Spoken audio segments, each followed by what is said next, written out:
Menteri Besar Negeri Sembilan Darul Khusus. Assalamualaikum.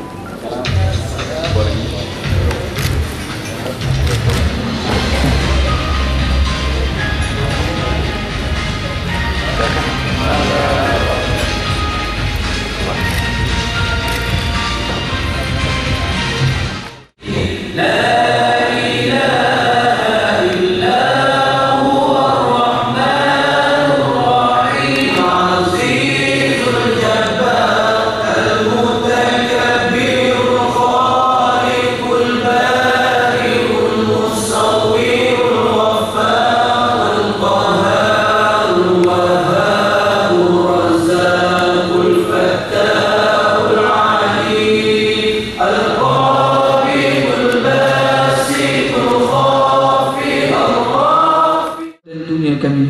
Ya Allah, anugerahkanlah kepada pelajar-pelajar kami kekuatan ilmu, iman dan kebijaksanaan untuk menerokai kejayaan. Jadikanlah ke dalam diri pelajar-pelajar kami ini insan yang berpandangan jauh, komited dengan kehendak dan perubahan zaman. Sebab negeri Universiti Al-Azhar ini merupakan universiti yang tertua di dunia, universiti terbuka. Dia buat konsep universiti pentadbiran terbuka. Dia merupakan konsep wakaf. Jadi banyaklah yang kadang-kadang terbawa-bawa. Poi Sanun kat sini bersemangat berkobar-kobar nak belajar, nak cemerlang, tapi bila Sanun sampai Sanun bercampur gaul dengan orang yang tak betul, sudahnya kita pun terikut-ikut terbawa. Yang cemerlang daripada sini dan akan terus belajar ke sana. Alhamdulillah, bila kita buat sistem macam ni, keputusan pelajaran daripada pelajar-pelajar Negeri Sembilan meningkat naik, ya, 70% lebih lulus. Itu pun Negeri Sembilan yang paling rendah tu tuan-tuan sekalian. Negeri lain mengangkat-angkat lagi. Itu pun kita tak puas hati. Saya kata 75% masih tak baik. Kita mesti dapat 90% lebih peratus. Seorang orang gagal tu ialah biasalah. Tapi kalau boleh 100%. Kalau anak-anak kita yang kita hantar di Maghribi dengan sistem dia yang amat ketat, dengan sistem yang amat baik, boleh 100%, mengapa di Mesir dan juga di Jordan tak boleh?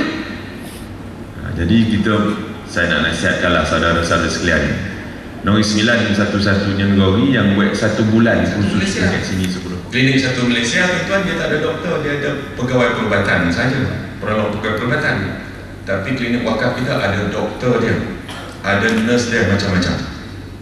Inilah saudara-saudara sekalian yang kita hantar ni, belajar buat kedoktoran ni. Baliklah cepat. Jangan malu ni kat Mesir. Malu jauh benar lah kampung dan boring. Mereka yang penyayang, hari silih ganti, kami maju ke hadapan. Tak kira apa jua halangan, terima kasih ku ucapkan padamu atas nikmat yang diberi padaku. Terima kasih ku ucapkan padamu